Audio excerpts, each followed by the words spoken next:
This is the Ielts listening test. You will hear a number of different recordings, and you will have to answer questions on what you hear. There will be time for you to read the instructions and questions, and you will have a chance to check your work. All the recordings will be played once only. The test is in 4 parts. At the end of the test, you will be given 10 minutes to transfer your answers to the answer sheet. Now turn to Part 1.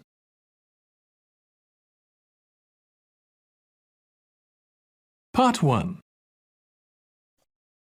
You will hear a conversation between a representative whose name is Dawn and a prospective member of an automobile club. First, you have some time to look at questions 1 to 6.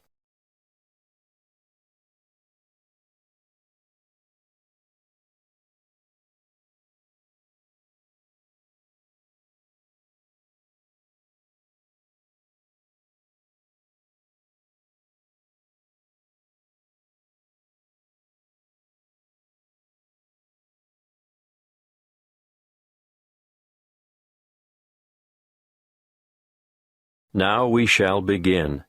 You should answer the questions as you listen, because you will not hear the recording a second time. Listen carefully and answer questions 1 to 6. Good morning. My name is Dawn Buffett. How can I help you? Good morning, Dawn. I'd like to join the club. Wonderful. Now, have you ever been a member before? Yes, I joined after I left college, and I was a member for 7 years before I let my membership lapse when I went abroad. Do you have your old membership card? No, sorry, I threw it out when I moved. Have you got any other form of identification on you? I've got my driver's license, and my passport, and a couple of bank cards. The license will be perfect. Here you are. Thank you. Oh, the photo is not a very good likeness, is it? No, I've shaved off the beard and cut my hair since that was taken. I'm going to have to make a note of some of these details, and I'd like you to correct me if any of them have changed. Obviously, the number here will be the same. AY916310. Look, you've copied it down wrongly. It's AY196310. Thank you. I'm glad you picked that up. Now, family name? Black, and other names? Gavin Raymond? Yes. And you were born on the 22nd of January, 1973. That's correct. Can I just remind you that you'll need to renew your license by the 19th of May, 2012? You wouldn't believe the number of people who get caught out with an expired license. Thank you. I must admit, although I carry it around in my wallet, I wasn't really aware of that. Not many people are. I've been caught out myself. Now, I can see that you're one of those who has opted out of having an address printed on the card, and I can understand that. Personally, I think it's better security not to have it, in case your wallet gets stolen, for example. I agree. Can you give me your current address for our records? Yes, of course. I live at 29 Sunset Street, Meadowbank. Thanks. Actually, my uncle lives in the same street. It's a very nice area, isn't it? Yes, pretty good. Now, you've got 3 classes of license: motor car, motorbike, and heavy vehicle. Do you want to be covered for all 3? Oh, not anymore. I had a motorbike when I was a student, and then, before I went abroad, I worked as a truck driver for a while, but I never want to do that again. These days, you'll only find me behind the wheel of a car. Well, that's all done. Now for one final question. What's that? I need to ask you whether you've ever had any driving or other convictions or endorsements on your license. Well, I've had a few parking tickets. We don't count those.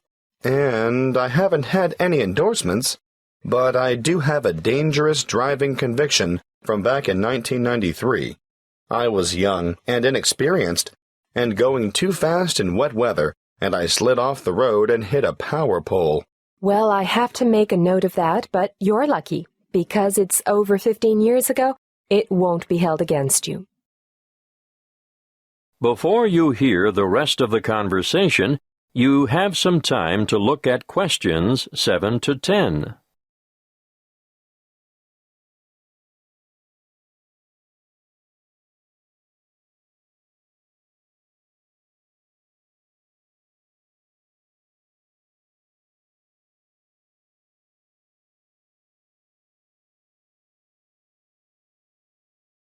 Now listen and answer questions 7 to 10. We've changed quite a lot here at the Royal Car Club since you were last a member. Oh? We now have 4 different levels of membership, starting at blue, then moving through bronze to gold. What does that mean exactly? Well, you get a different level of service and different benefits depending on what you choose. Of course, that is reflected in the annual fee. The more benefits, the higher the fee. I see. The standard club care comes with a 5% discount at bronze level and a 7.5% discount at silver level. And gold? If you own more than one car, I'd recommend the gold level because you only pay half the fee on your first vehicle. I'm not sure I need that. Well, bronze and silver have $10 and $20 off the insurance fee, but with the gold membership, say you had an accident and your car was badly damaged or off the road for any length of time, you'd be eligible for car hire at no extra cost. That's good. There's one more thing. If you need to borrow money to purchase a new car, we offer personal loans at a reduction off the general applicable rate. These start at 0.25%, go up to 0.5% at bronze level, and increase to 0.75% at the next level. Gold has a whopping 1.25% reduction on the applicable rate. Well, that is something I should consider, perhaps. Thanks for your help. I'll think it over and let you know.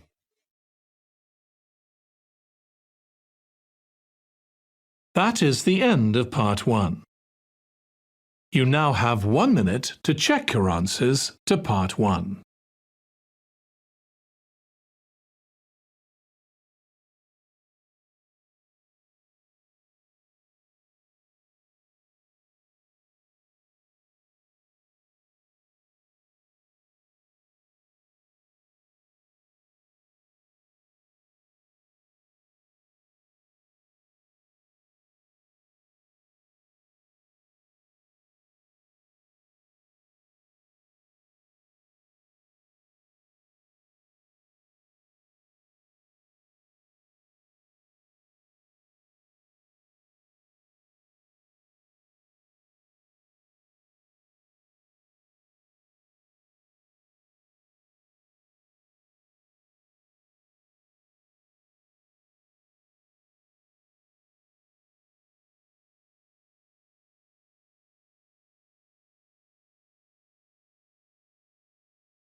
Part 2. You will hear a guide at the Summerland tourist attraction talking to a group of visitors. First, you have some time to look at questions 11 to 16.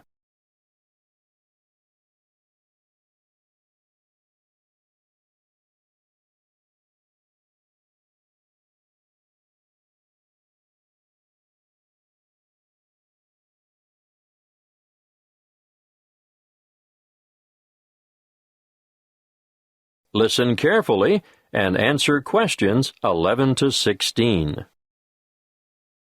Welcome to Summerland. I'm your guide, Jackie, and I'm going to tell you a little bit about what we do and have here before I take you on a tour of the facilities. In our air-conditioned restaurant, we can cater for anyone from the individual diner to families and tour groups. We also do functions such as weddings, conferences, birthday parties, and so on. We have a delicious modern menu on offer in the restaurant, or perhaps you'd prefer to sit outside in the courtyard overlooking the lush tropical gardens. And for those booking a function, we devise an interesting set menu according to the type of celebration and the client's budget.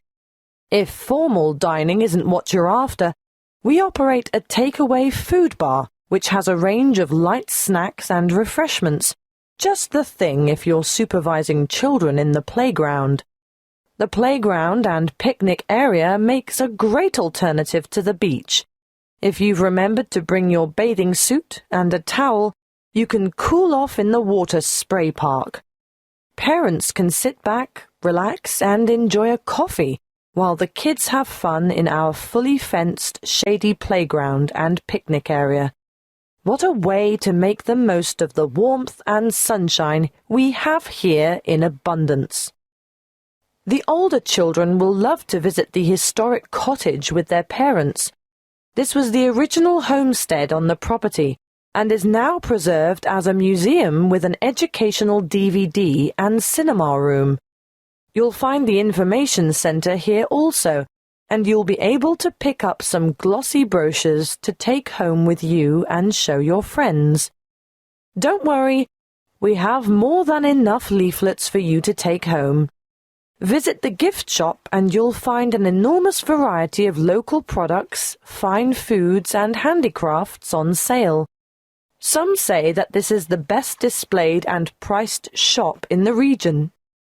There is more to be admired and purchased in the garden nursery, which has an extensive range of flower pots, indoor and outdoor plants, statues, and all kinds of other garden accessories to adorn any home or garden.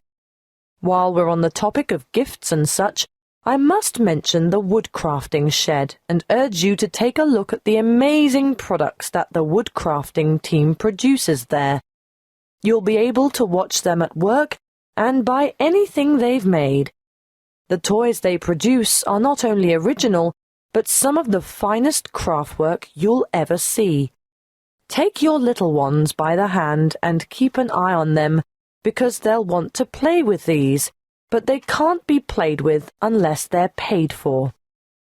Last but not least are the orchards. The Summerland tourist attraction is actually a working farm with over 40 hectares of macadamia and avocado trees. The macadamia nuts are picked by machine from April through to September. The avocados are grown, hand-harvested, packed, and marketed on site. Before you hear the rest of the talk, you have some time to look at questions 17 to 20.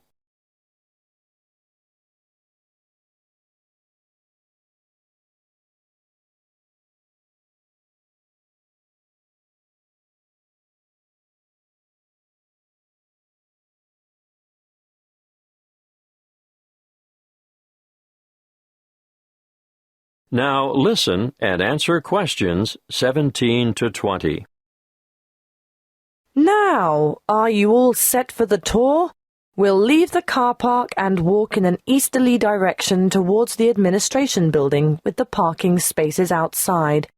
We won't go into the admin building because there's nothing much to see there. Instead, we'll walk in a northeasterly direction towards the museum. But before we get to it, we're going to turn right, walk past it, and go into that enormous building to watch how the avocados are graded and packed. Well, what did you think of that? Those packers have to work very fast, as you can see. Now, as we come out of this building, we'll go to our left and around the back towards the cool room. Of course, this is where all the fruit is stored after packing. There are a lot of boxes of fruit in there. Nothing very interesting to look at, but we will stop at the other building to see how they make the cardboard cartons. See how everything is mechanized, so there is very little labor involved?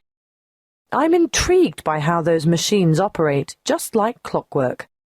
It does get very hot in there, though, doesn't it? Which makes the thought of a peek inside the cool room quite attractive. But no, we'll skip that and make towards the building in the far northeastern corner of the facility, where they take the husks off the macadamia nuts. It's quite noisy, but absolutely fascinating. Now we'll take a shortcut heading west through the orchard to the woodcrafter's workroom and shop, and I'll give you a few minutes to browse. Take note of where this is because I'm sure you'll want to come back here later this afternoon in your free time.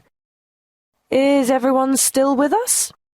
Right, let's go south now and take a leisurely walk through the picnic and playground area with the water feature. But we want to end up over at the garden shop at the northern end of the car park. We'll have to walk through the little gift shop first to gain access to the garden shop, and I'm sure you won't be able to resist getting some nice little presents for the folks at home. Are you ready for lunch now? I know it's been a whirlwind tour, but the restaurant has us booked in for 12:30, and after that, you're free to take your time wandering around until the bus leaves at 3 p.m.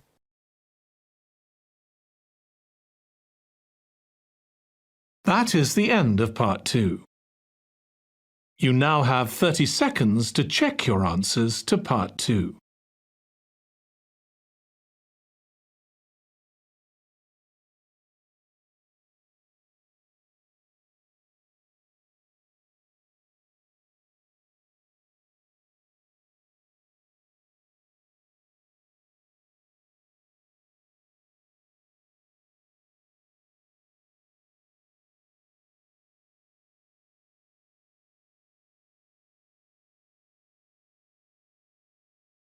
Part 3. You will hear a conversation between a lecturer and two horticulture students who are preparing a display for a science fair. First, you have some time to look at questions 21 to 25.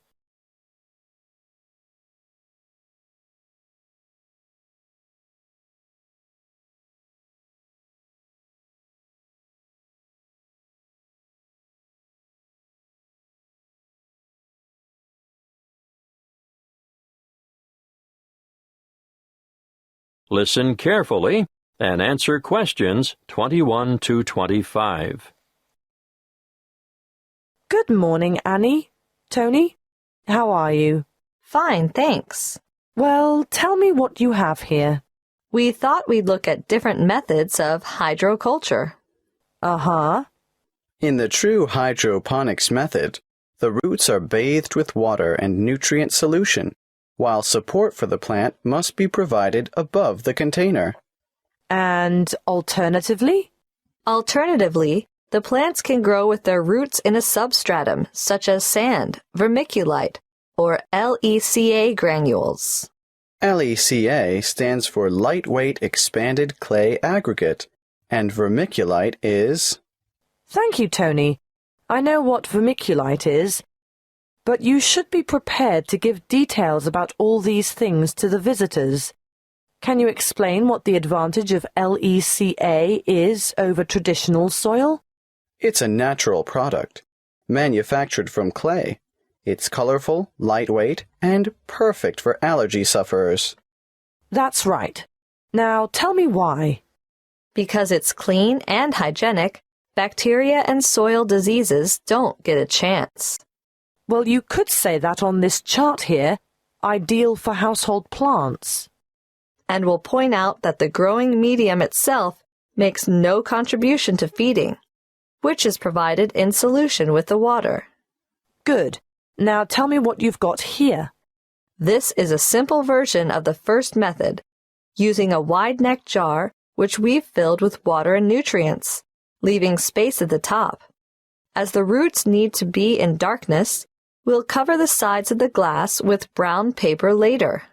How did you get the plant through the cork? We made a hole through the center and cut the cork in half so we could fit it around the plant stem, and we padded the hole with cotton wool. Well, that's a good demonstration of the principle involved and ideal for a houseplant, but many people will want to see a wider application. What about more plants? We haven't quite finished the preparation yet, but over here you can see a bigger container. In fact, any wide container can be used, with the nutrient solution in the bottom, airspace above, and then we've made a rigid lid and we've covered that with a layer of litter. What have you used for litter? We've used wood shavings. Untreated? Definitely. That's most important. You can use a variety of materials for litter, but obviously nothing toxic, and treated timber contains some nasty chemicals. So, if you're using sawdust or wood shavings, they have to be from natural timber. A good point. Yes, we'll make a note of that when we list possible ingredients for litter. Be sure to explain the purpose of the rigid lid. It's wire mesh, isn't it? And why the litter layer is important too. Well, the mesh is just a platform to keep the litter out of the water, and the primary function of the litter is to exclude light from the root space. Before you hear the rest of the conversation, you have some time to look at questions 26 to 30.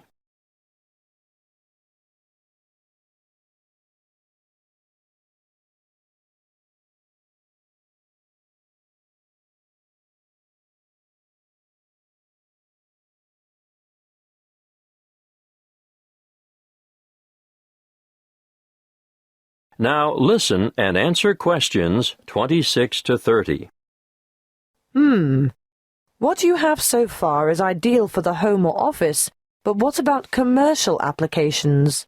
Well, we're going to demonstrate the nutrient film technique, which is popular with some commercial growers, particularly for the cultivation of crops such as runner beans and tomatoes. Producers would really like to see some innovation in the cultivation of potatoes and yams too, but obviously, this technique is only suitable for those crops which grow above ground. What about peas? Well, we found peas were awfully tricky to grow using this method, although we're still unsure as to the reason. Where's the exhibit? I don't see it anywhere. Well, that's because we haven't finished it yet, because we're going to have to procure some mature plants first. We didn't think far enough ahead to have started them off earlier, and when we do get them, we'll have to handle them carefully. Yes, because when our model is finished, you'll see how the plants are held in position by a plastic tube which almost encloses them completely and is quite loosely fastened around the stems. Yes. And the feeding or watering system? Well, it's a bit different. On a large scale like this, you need to have the food solution trickle down through the tubes. Yes, but the solution must also be rich in oxygen. And what? It just bathes the roots? That's one way of doing it. What's the other way? You can have the solution moistening a substratum of rock wool at the bottom of the container. Rock wool? It's the same as mineral wool. You know, a lightweight fibrous material, the kind of thing used for insulation. Or you can use a layer of paper fiber. Oh, yes. Something that has the capacity to absorb the solution, right? Well, you do need to experiment a little. For example, we tried coconut fiber. But it just didn't have the properties we were looking for. I see. In our display, you'll only see the basics. The kind of thing that can be done at home in the backyard. But commercial enterprises do need a lot more equipment, and the media used in substrata are constantly changing as new developments are made. The cost of upgrading is ongoing. And there's always the potential of outright failure when changing systems from one you know and understand to an innovative one. Of course, there's no room for guesswork in business. You have to try to get everything right first time. That is the end of part 3. You now have 30 seconds to check your answers to part 3.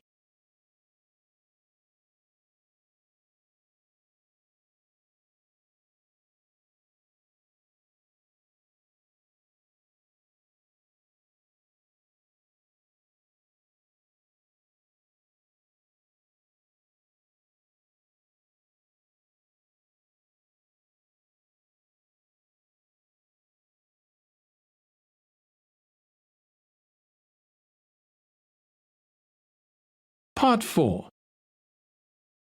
You will hear a talk given by a guest lecturer in the Continuing Education Department.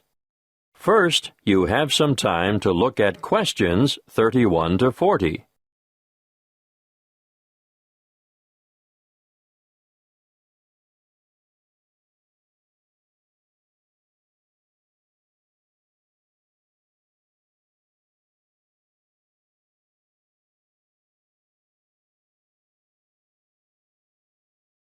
Listen carefully and answer questions 31 to 40.